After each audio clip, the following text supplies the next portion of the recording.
రక్షాబంధనం కట్టమని చెప్పి కోరుతా ఉన్నాను అక్క చెల్లెమ్మలకు. ఈ రకమైన మార్పులు అక్క చెల్లెమ్మల జీవితాలలో ఎప్పుడూ కూడా జరగల.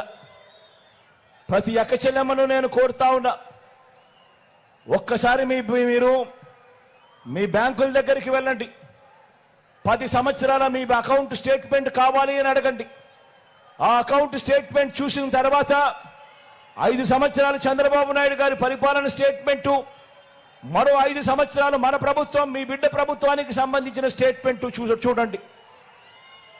ఆ 5 సంవత్సరాలు చంద్రబాబు నాయుడు గారి పరిపాలనలో మీ ఖాతాలకు మీ బ్యాంక్ అకౌంట్లకు కనీసం 1 రూపాయి అయినా వచ్చిందా అని చెప్పి ఆలోచన చేయమని కోరుతా ఉన్నా. ఇలా 2 చేతులు పైకెత్తారా? ఇలా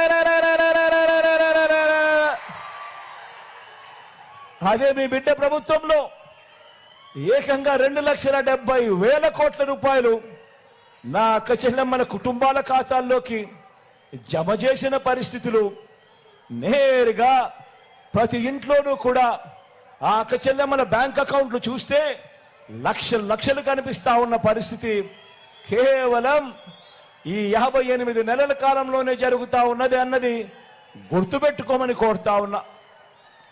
మన ప్రతిపక్షం మాయల్ని మోసాల్ని నమ్ముకుంటే మనందరి ప్రభుత్వం మీకు చేసిన మంచిని మనందరి ప్రభుత్వం నమ్ముకుంది.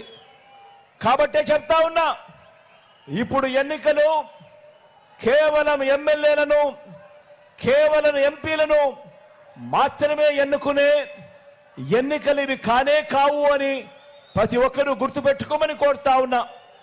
ఆ ఎమ్మెల్యేలు ఆ ఎంపీల భవిష్యత్తును మాత్రమే నిర్ణయించే ఎన్నికలు కావివి.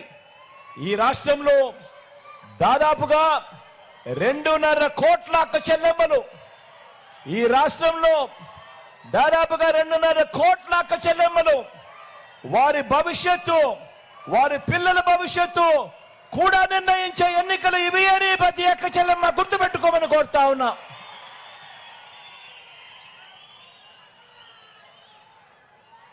ఇక రైతు బాగుంటేనే రాష్ట్రం బాగుంటుంది అని గట్టిగా నమ్మిన మనకు రైతు వ్యతిరేక కూటమికి మధ్య జరుగుతా ఉన్న సంగ్రామం ఈ ఎన్నికలు. ఆలోచన చేయమని అడుగుతా ఉన్నా, ప్రతి రైతన్నా కూడా ఆలోచన చేయమని అడుగుతా ఉన్నా. మీ బిడ్డ 5 సంవత్సరాల 58 నెలల మీ బిడ్డ పాలనకు ముందు చంద్రబాబు నాయుడు గారు 5 సంవత్సరాల పాలన జ్ఞాపకం తెచ్చుకుంటూ ఆలోచన చేయమని కోరుతా ఉన్నా. రైతు భరోసాగా మీ బిడ్డ పాలనలో ఈ 58 నెలల్లో రైతు భరోసాగా గతంలో ఎప్పుడూ చూడని విధంగా, గతంలో ఎప్పుడూ కూడా ఇవ్వని విధంగా ప్రతి రైతన్నకు తాను పెట్టుబడికి సహాయంగా ప్రతి ఏటా 13,500 రూపాయలు ఇస్తూ ఈ 58 నెలల కాలంలో ప్రతి రైతన్న చేతిలోనూ ఒక్క రైతు భరోసాగానే మీ బిడ్డ ప్రభుత్వం, మీ బిడ్డ ప్రతి రైతన్న చేతిలోనూ ఏకంగా 67,500 రూపాయలు ప్రతి రైతన్న చేతిలోనూ పెట్టింది. ఆలోచన చేయమని కోరుతా ఉన్నాను మీ అందరితో.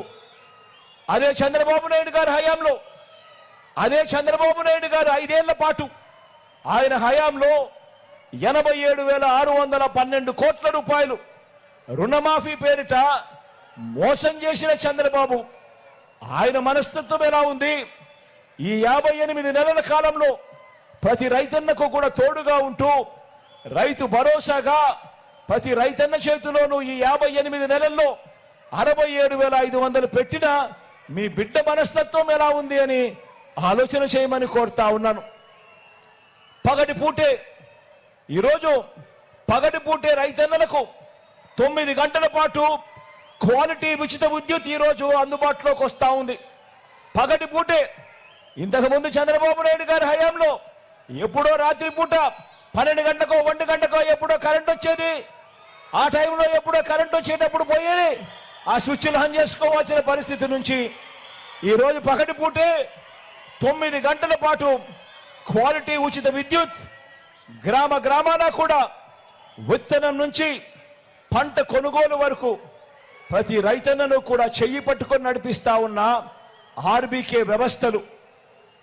ఈరోజు ప్రతి గ్రామంలోనూ ఆర్బీకే వ్యవస్థ కనిపిస్తా ఉంది. సున్నా వడ్డీ పంట రుణాలు మళ్ళీ ఈరోజు రైతన్న తలుపు తడతా ఉన్నాయి. రైతన్నలకు ఈరోజు మొట్టమొదటిసారిగా ఆర్బీకేల ద్వారా ప్రతి ఎకరా ప్రతి పంట ఈ క్రాప్ చేసి రైతన్నలకు మొట్టమొదటిసారిగా ఎప్పుడూ చూడని విధంగా రైతన్నలకు ఉచిత పంటల బీమా ఇస్తా ఉన్న ప్రభుత్వం కూడా ఇప్పుడు మాత్రమే అని చెప్పి తెలియజేస్తా ఉన్నా. రైతన్నలకు నష్టం జరిగితే ఆ సీజన్ ముగిసేలోగానే కరువు వచ్చి ఆ సీజన్ ముగిసేలోగానే రైతన్నకు వరదలు వచ్చినా తుఫాన్లు వచ్చినా ఏ నష్టం జరిగినా కూడా సీజన్ ముగిసేలోగానే రైతన్నకు ఇన్పుట్ సబ్సిడీ ఇస్తా ఉన్న రోజులు కూడా కేవలం మీ బిడ్డ ఈ 58 నెలల పాలనలోనే జరుగుతా ఉంది అన్నది ఆలోచన చేయమని ప్రతి రైతన్నను కోరుతా ఉన్నా. ఇలా వ్యవసాయం చేస్తా ఉన్న ప్రతి రైతన్నకు కూడా మంచి జరిగిచ్చే విషయంలో ఎక్కడా కూడా వివక్ష